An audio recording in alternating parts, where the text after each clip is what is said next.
Hey, welcome to this week's Get Unhooked for Families coaching call.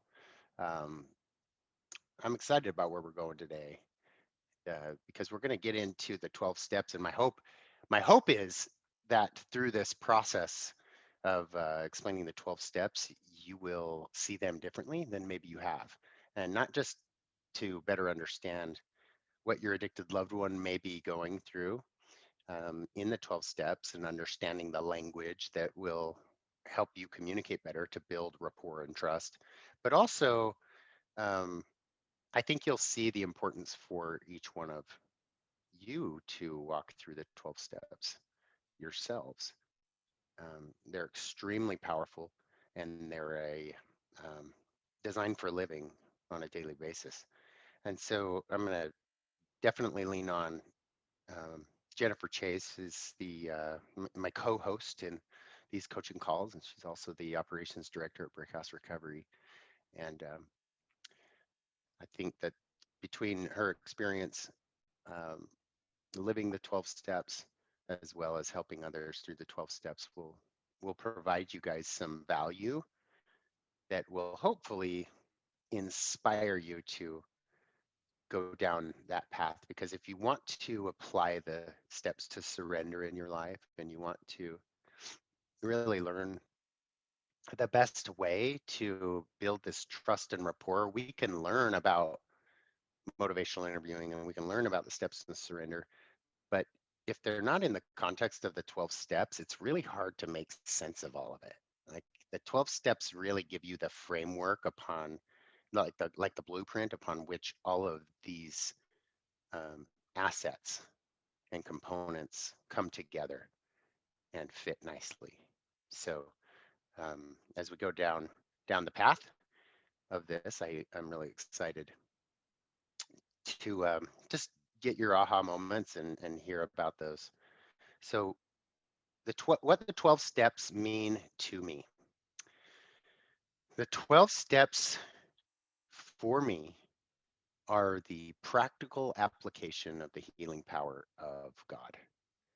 Um, I think it's important that I give a little background and history of the genesis of the 12 steps before you um, can pass any judgment on the 12 steps if you haven't walked through them yet, or if you've tried and it hasn't reaped the results that you seek, or you may have a perception of the 12 steps based on other people's opinions.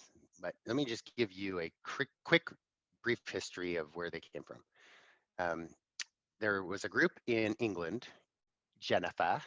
They were in England. Jennifer is kind of English, British, and they were called the Oxford Group, and they were a Christian group back in the 1800s. And the Christian and the Oxford Group had these 6 steps or principles to repentance, and those 6 steps consisted of going through the process of basically giving up the natural man or woman to um, deity and to God, to Christ, and and then going through the confession process with clergy, and then making restitution with cleaning up your wrongs. And so those original 6 steps ended up being the framework upon which the founders of Alcoholics Anonymous, um, primarily Bill W.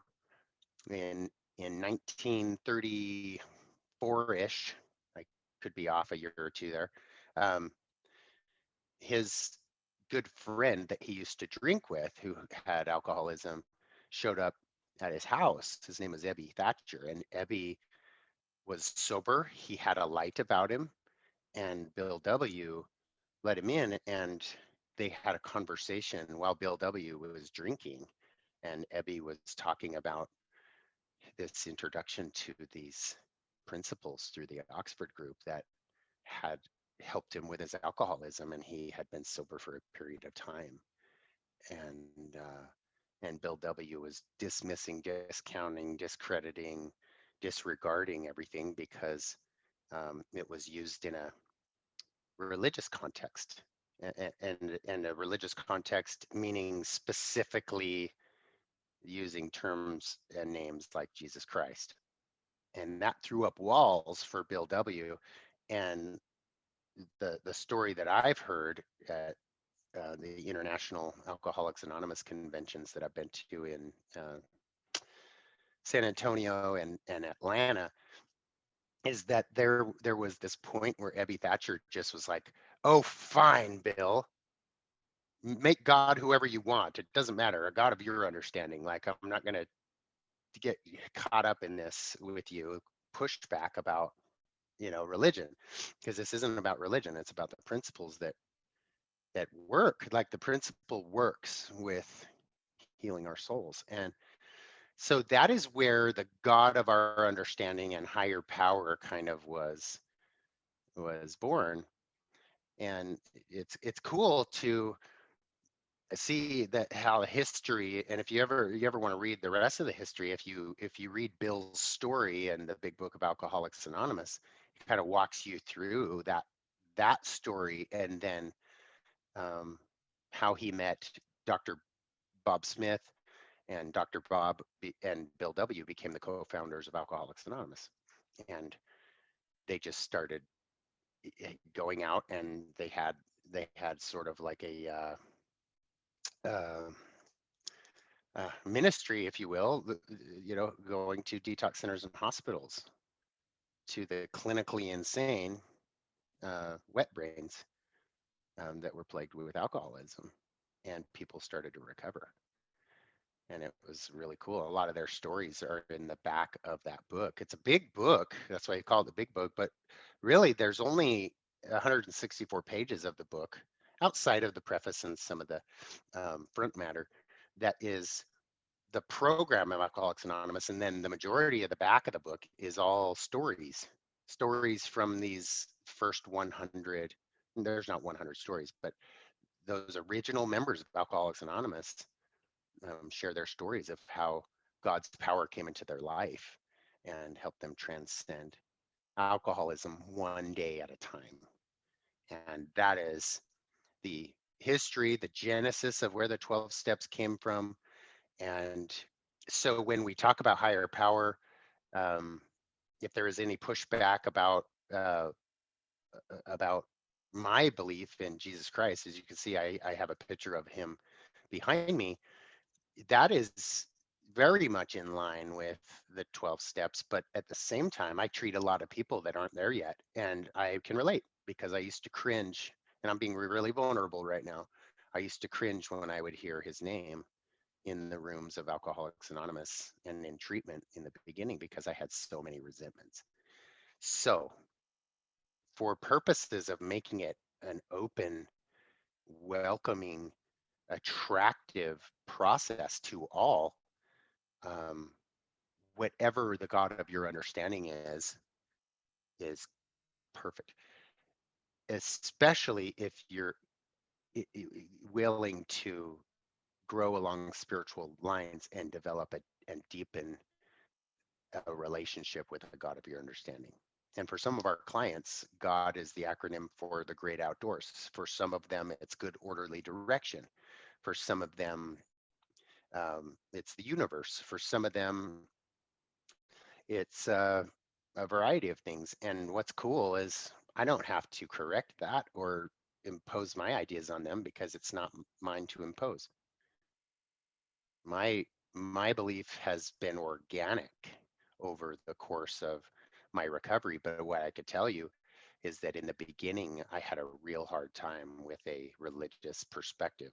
I really needed that fresh perspective of, as you read in Unhooked, a God that snow skied, a God that played the guitar, the God that loved to do things that I love to do, the God that would meet me on the ski slopes and not force me to meet him in the walls of a church to communicate with him. A God that was willing to go hiking with me and to sing and play the guitar with me. And that belief hasn't changed over the last 12 years. I still try to go skiing alone sometimes so that I can save a seat for him on the ski lift and just chat it up with him and thank him for his majesty as I look at the mountains and the snow and the trees and the beauty and the peace. And that is a really cool, uh, I would say, differential advantage of what we get to do at Brick House is that in most treatment centers will kind of water ski across the spirituality piece where we differentiate ourselves as being faith-based, and what that really is a higher powered recovery. So we put attention on scuba diving into the spiritual piece versus the water ski across it, because I know a lot of people suffer with lack of purpose and lack of meaning in their lives once they get sober. And this element brings all that together for individuals. And so how do you help someone want to work the 12 steps? And that's the stuff that we've been talking about up to today, up to this call, which is influencing people through the stages of change, through the pre-contemplation, because they might not think they need to work the 12 steps. Or they might be in contemplation where they're like, I can see the value, but I don't necessarily know if it's for me. And they're back and forth on that. Or maybe they're in preparation. They're like, yeah, I probably should try the 12 steps, but I'm not quite there. And so getting someone to be willing and open to work the 12 steps really comes more powerfully when you model it and they see the light in your eyes, like Bill W. saw in Thatcher, where there's a countenance, there's a change, there's a presence about you that is attractive, and they want to know what that is. And they say, how did you get that? And then you say, this is how I got that. And then you carry that message, which is actually the last step, which is step 12. So I'd like to show you a graphic. And as I do, Jennifer, any thoughts on the 12 steps before I move into the graphic? Thanks, Jason. I have so many thoughts about the 12 step, but I'll keep it brief. You know, I've had the great honor of working the steps as a addict, and I've had also the knowledge of working them as a mom of somebody that struggles with this disease. And they're the same steps, but I've worked them from a different perspective. And as you're talking the whole time, the thing that I'm thinking is, well, I'm thinking two things. One, for me, the steps are broken out into three areas. So the first one is finding my higher power and working, you know, finally giving control and power and admitting powerlessness. The second area is cleaning up my side of the street, addressing my resentments and making an amends. And the third part is, how do I maintain this? By continuing to do my inventory and then taking this message and living it in my life. So I've broken up the steps in my own recovery in three sort of areas. With my son, you know, you're talking about how do we carry this message? And it's a constant reminder to me that the only control that I have is what I do with my own life. And so when you talk about, you know, having a light in your eye, that's really all I have control over when it comes to my son. He is so pre-contemplative about what this looks like in his own life. And the only thing that I can do is live a life that he says one day, I just want to be free and full of light like you are. And then I can say to him, buddy, this is how I did it. You get to decide how that looks for you, but this is how I did it. And that's been super freeing to me and super motivating for me to continue to do the work on myself so that I can be that light for him and be that, you know, just somebody ultimately that he can look at and figure out how he wants his life to look. So I have a million things to say about the 12 steps. For me, the 12 steps are my peace and serenity and emotional sobriety.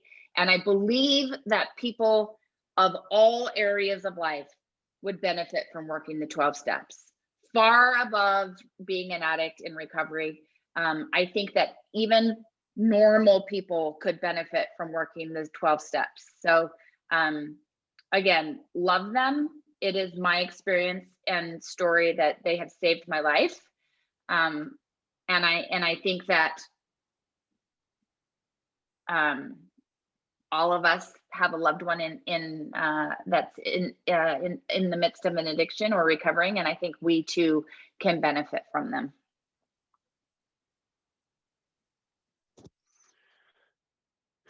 Thank you, Jennifer. As Jennifer talked about, can you guys see this? Jen, can you see the screen notes or the notes or the full screen?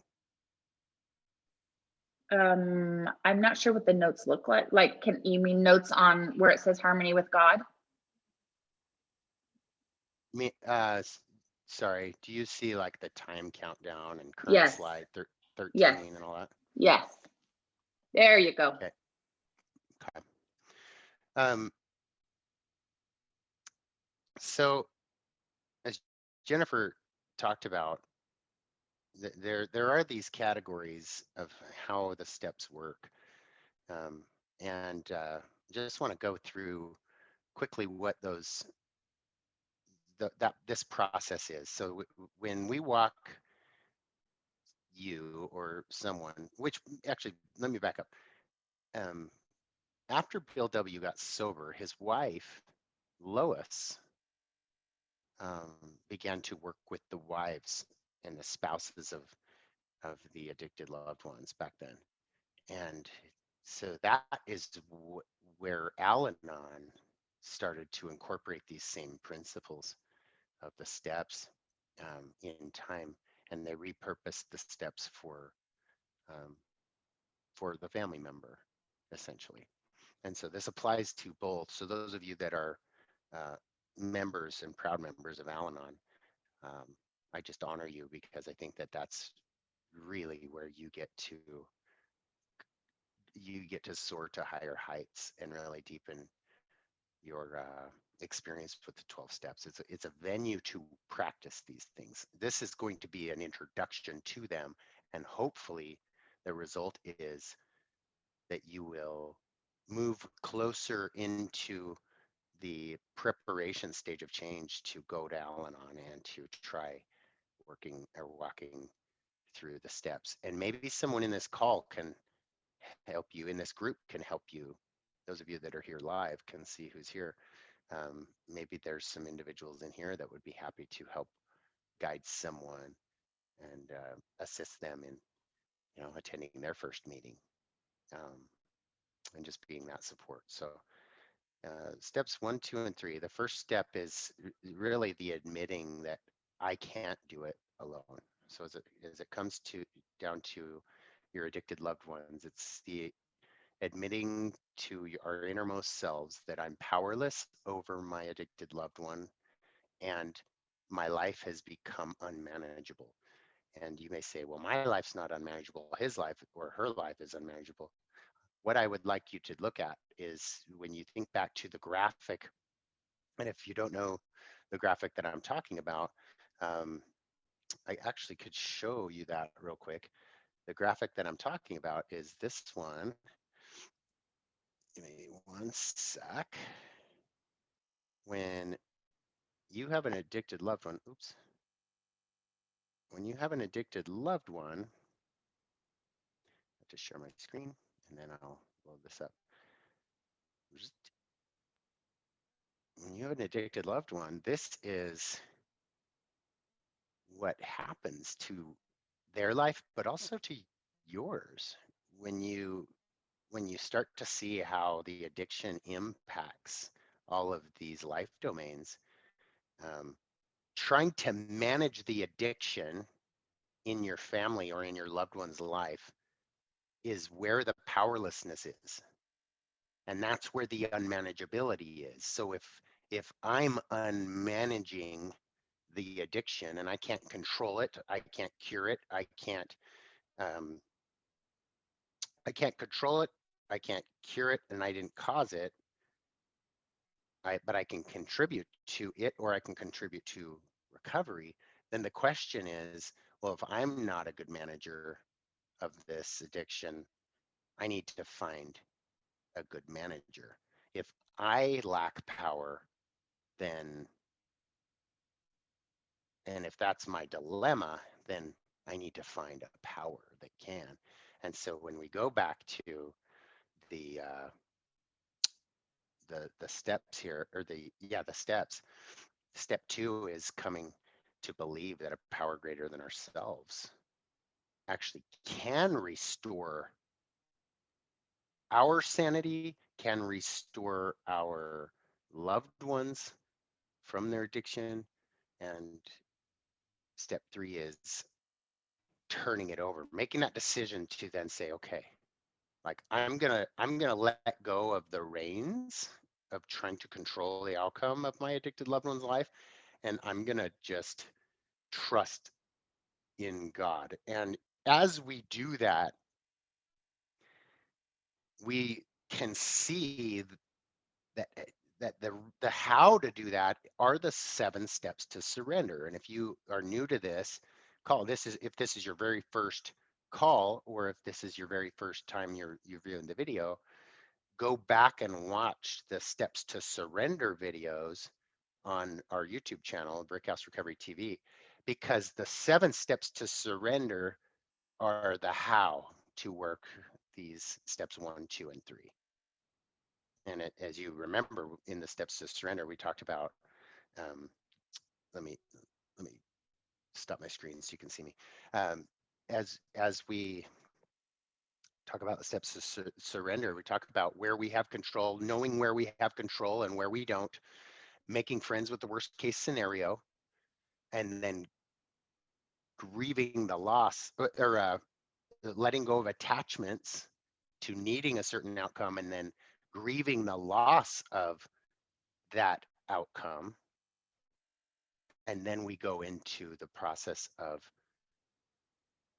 turning it over and believing that we still can reap and manifest and influence the very outcome that we desire, and then going through that process of offering it up to God. So in that 7 steps, it really does help us to better apply and understand steps 1, 2, and 3. So these aren't new principles for you guys that have been watching and have participating in these calls.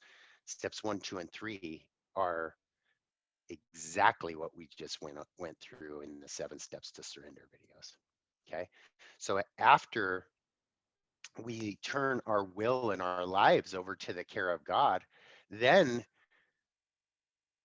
we are in harmony with God, and it's time to now find some harmony with ourselves, or find connection within ourselves. And this is where we go through the process of cleaning house. And in the rooms of recovery, we talk a lot about cleaning house. And these are the 4 steps to cleaning house. And if you think about these in bite-sized steps, step 4 is going to be the list of taking inventory of our past and ourselves. And we break it up into categories. And the idea is that we are thorough in this, and we do a fearless, searching, moral inventory of ourselves and our past.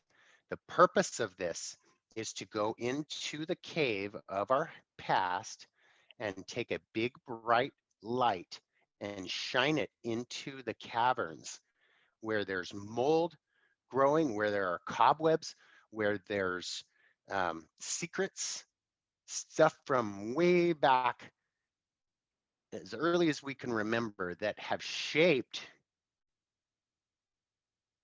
our fears, have shaped our character defects, have shaped our egos. And we bring all that out into the light.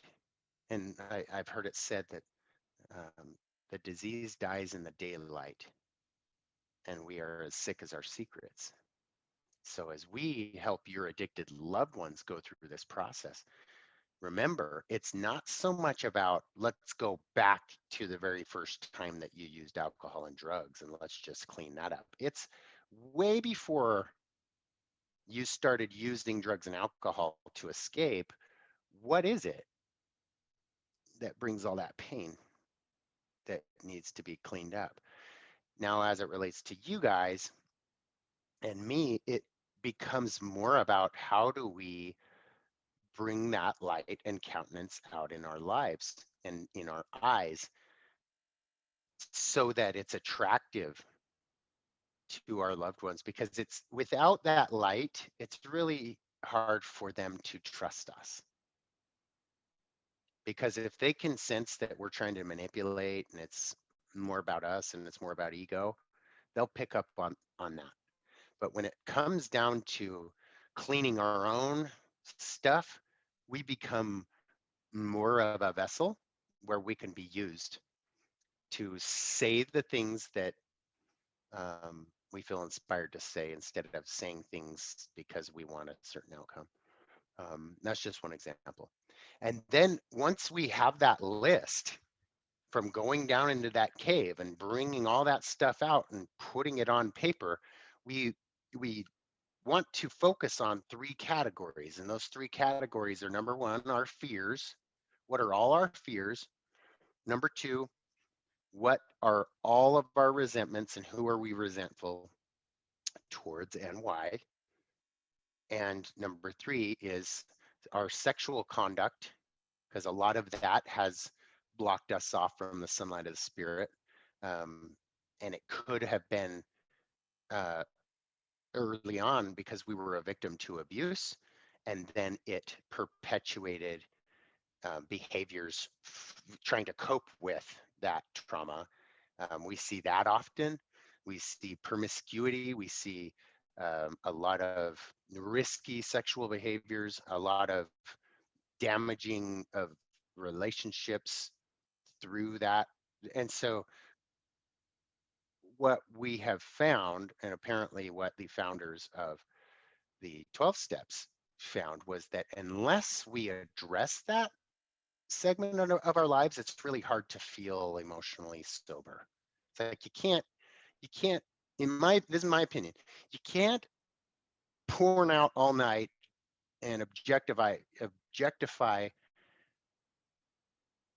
sex and then the next day have all this access to the sunlight of the spirit and inspiration and guidance. Like it just doesn't really like mirror and add up.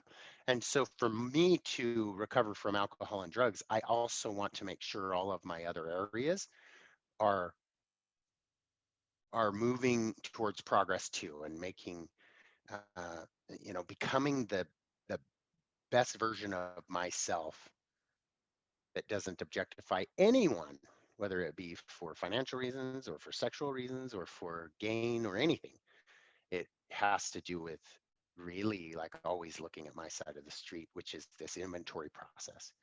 And then in step 5, we bring all of these, after resentments, sexual conduct. And then I like to add a fourth category where it's like other stuff. So bad debt that I owe people, I want to put that down because I'm gonna need that in the future when I do a step 8 list, and we'll get to that. So 4 categories right there. You're able to, and Jennifer, if you want to type those 4 categories in the chat, just so that those live can see what those 4 categories are easily, that then if you wouldn't mind doing that, be great. Then we take all of that and we find a trusted advisor. It could be a spiritual advisor, it could be a sponsor, it could be someone who has someone that we feel comfortable sharing this stuff with. And one time we confess it all and we share it all. I did it with my bishop, my clergy, but I also have done versions of step 4 and 5. Hang on.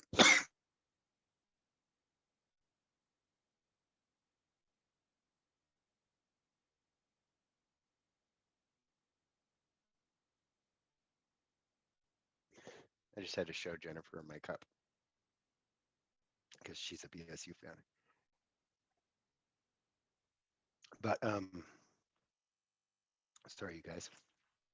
Let me grab a cough drop.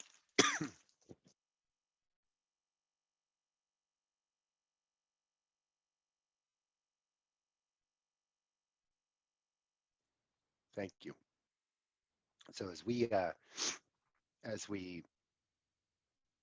go through this confession, it's not so much, it's not necessarily who you confide in or confess to. It's more so about breaking out of that isolation and making sure that you admit to God, to ourselves, and to another human being the exact nature of our wrongs. And so this insight is really powerful because then we can see how many forms of fear drive us, how many forms of fear impact our egos. And then once we have all of that, all the facts, it's a fact finding mission. We bring up the facts, shine light on them, we share them with another human being, and at the same time, we're sharing them with God. Then we become willing to give them up one day at a time. And then we offer up a prayer, humbly ask God to remove our shortcomings. So steps 6 and 7 are the willingness to offer up and say a prayer to give God all of our defects of character. Why do we do that? Because all God really wants is our will. He wants our will to align with His. And as we do that, He will be our new director. He will be our new guide. He will be our new leader that will take us one day at a time and help us become the version of ourselves that will be the most impactful for His purposes. The ego wants to say, well,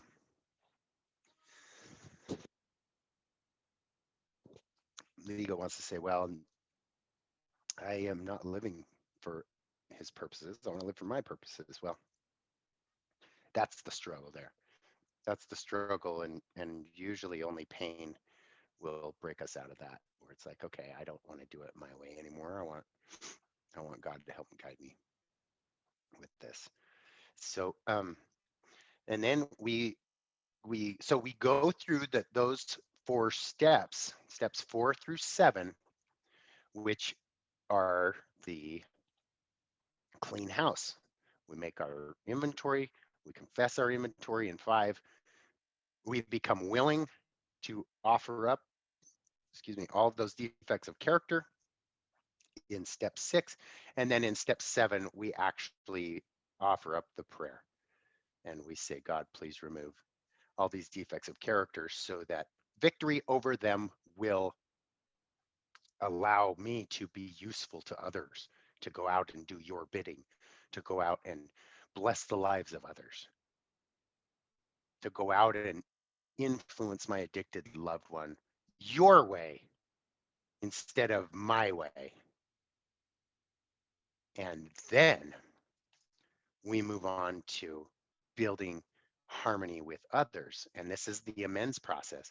And as I mentioned in step 4, we wrote that column where it's other, because in step 8, we're looking at that whole list that we made in step 4. And then it's like, okay, here's our list of amends that we need to go make.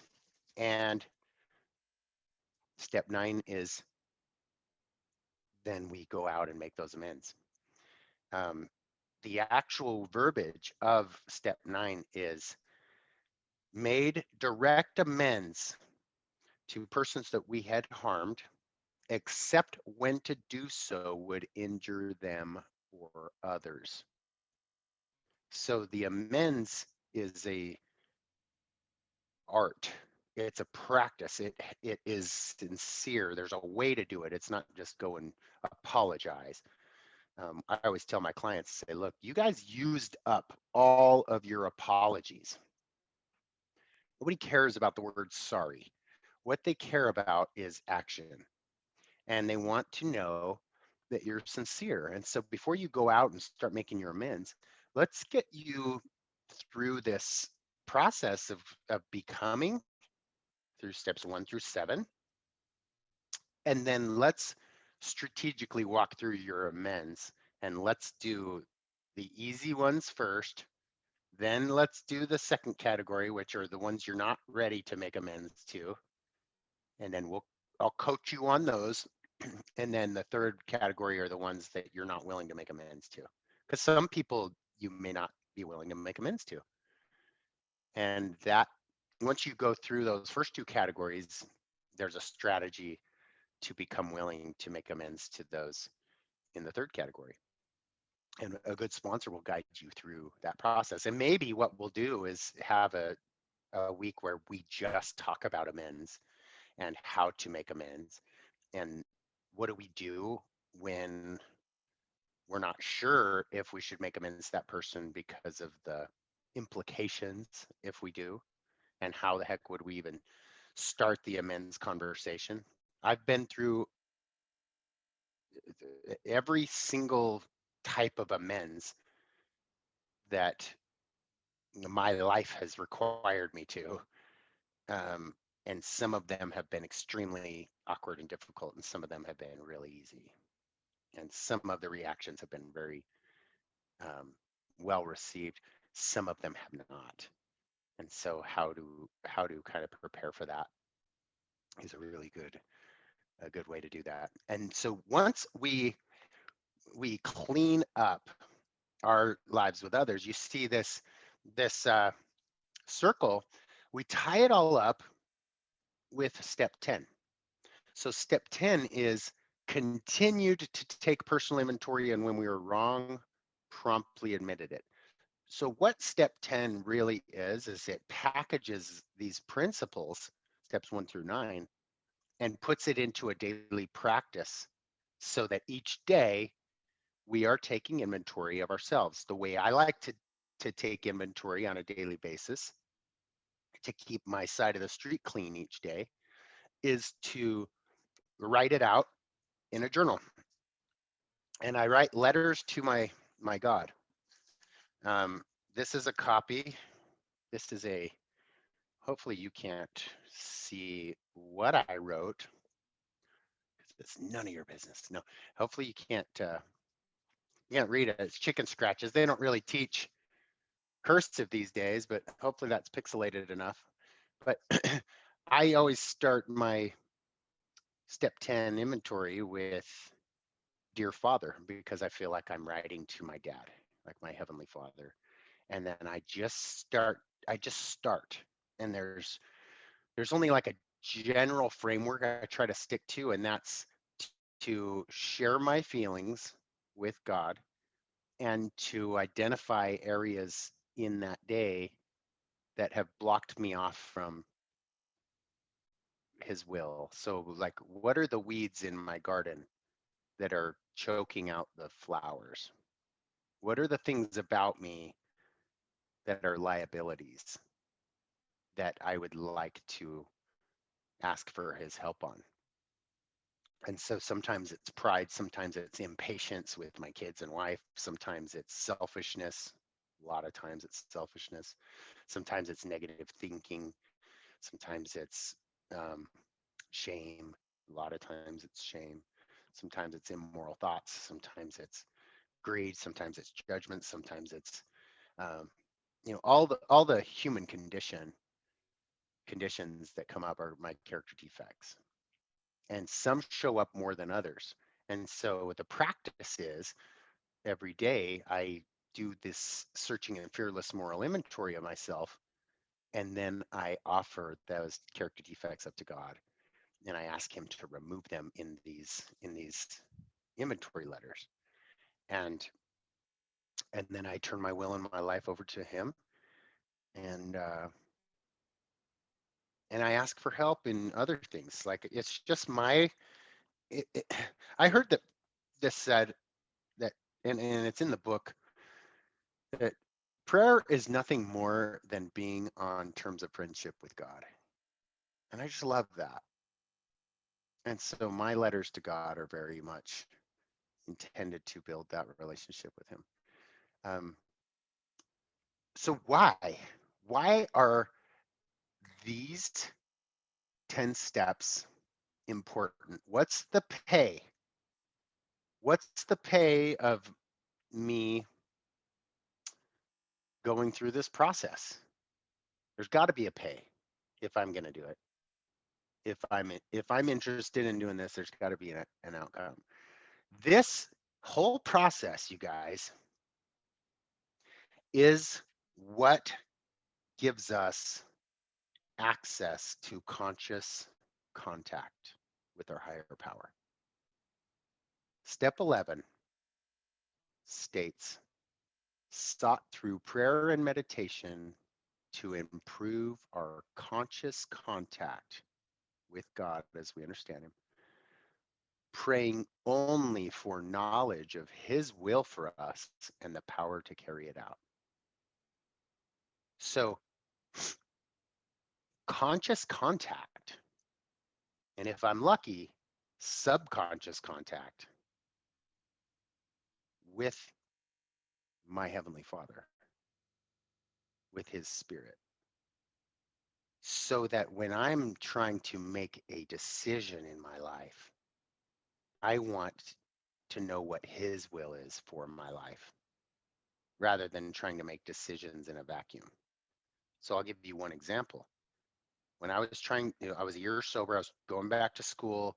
I was trying to decide whether I should go into business or be a social worker or go into communications. And I was wrestling with this. I was like, God, just tell me what to do. Tell me what to do. And he wasn't showing me anything or helping me with anything because I was seeking. And I finally just surrendered it and I said, look, I'll do whatever you want. And then I had an experience where I was impressed. Impressed isn't even the right word. I was called to write a book. It wasn't it wasn't like an impression. It was like a very clear calling to write a book. And when I knew that that was in His will for me, communications made the most sense. Guess who I met in my second semester of school? I met Bryn, my wife. If had I not met Bryn, Brick House wouldn't be. Had I not met Bryn, the uh, the twins wouldn't be here. The twins are my life. Like my whole abundant life revolves around my relationship with Bryn and my twins and my birth son Nathan. And so that one decision, right? What do I go study? Seemingly not important, but practicing these first 10 steps and then in step 11 really seeking guidance and direction in my life. God, what is your will for me and give me the power to carry it out. And then He lets me know His will for me and then gives me the power to go back to school and to pursue skills that would help me then write this book that gather us all together. That would not have happened had I not been actively seeking His will for me, asking for the power to carry it out in step 11. But in order for this channel to be open and clear to receive that kind of personal revelation for me in my life, I have to keep it clean. And how I keep it clean, how I got it clean was to walk through the first 9 steps. How I keep it clean is practicing those 9 steps on a daily basis, rather living the 12 steps on a daily basis. And then step 12 is sharing it with you for free. Step 12 is after having had a spiritual awakening as the result of these steps, a spiritual awakening as the result of these steps, We tried to carry this message to other alcoholics and to practice these principles in all our affairs. And I carry it to not just the alcoholic, I try to carry it to the family members.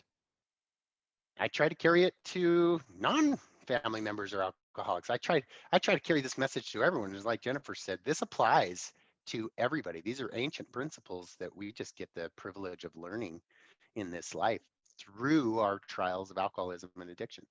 So the 12 steps empower us to become the best version of ourselves through one channel, and that is through conscious contact and, if I'm lucky, subconscious contact with the God of my understanding. Jennifer, talk to us. Yeah, I think you walked through that beautifully. I just, one of the things that comes to me is I'll be sitting, I will never forget the first Alcoholics Anonymous meeting I was sitting in, and somebody announced himself as a grateful alcoholic. And my initial thought was, now he's really lost his mind. It's official, right? If somebody wants to be a grateful alcoholic or addict, I was like, yep, it's beyond help here. And that was the beginning of this process. And as I've stayed sober and done this work, I now completely understand where the gratitude comes from being an addict. And the truth is, the gratitude comes from these steps. The gratitude is being able to work these steps and to find the peace and serenity that happens through them. So, now I think of myself as one of the luckiest people, and this is the truth, and you guys are going to think this is insane, but I now think of myself as one of the luckiest people on the planet, because I get to be an addict and I get to work these steps and I get to have the peace and serenity that comes through them. And they're not just for me. I mean, they're easier for me because these are the principles that we work this program. But the truth is, the peace and serenity that can come through these steps is really for everybody. Even those that don't have loved ones that are addicts, really, in a lot of circumstances, a therapist will walk them through the idea and principles of the steps without actually saying that this is what we're doing, because they work. So I say that because I get it now. I get the peace and serenity that come on the other end of these steps, with all hats on, whether it's, doing this work, and it can be hard some days, whether it's living my own life of recovery, and whether it's being a mom of an addict. They have helped me tremendously. And I just really encourage all of you to read through them and to find somebody maybe in your life that can help you walk through them, and see if it works for you. Just see, without any expectations, like just start the process and see if you find any relief through the process. And if you don't, then that's okay too. But at least be open-minded and willing to find out for yourself.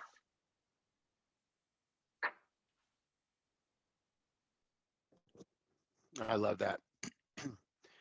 And those of you that are in pre-contemplation, you won't. And those of you that are in contemplation will think about it. And those of you that are in preparation will make plans too. And you'll reach out and you'll do your research and be like, okay, where do I begin? What Al-Anon meeting can I attend? Are there online Al-Anon meetings? Yes, there are.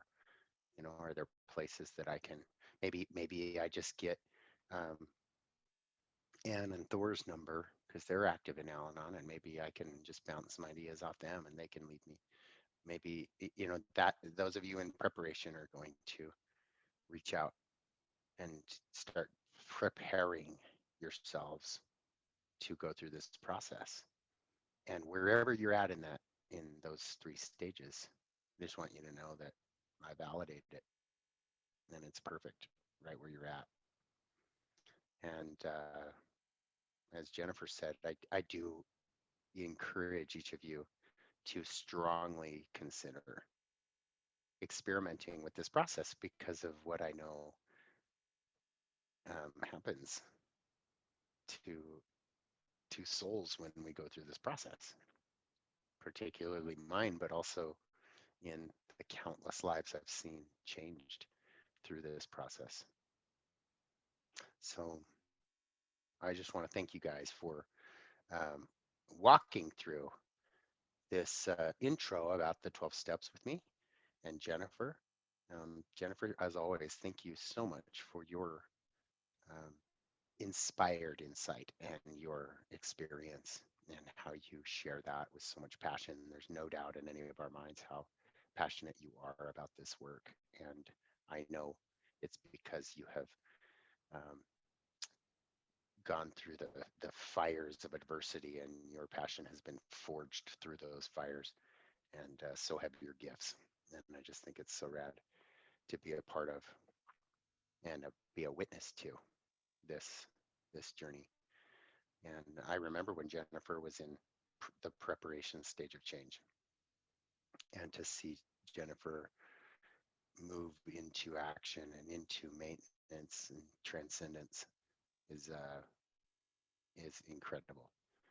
And we witness that all the time with your loved ones and with um, those in the rooms and those around us. So just want to give a lot of hope to all of you. So um, for those of you that are watching live, yeah, feel free to stay on. We might have a minute to answer a question or two.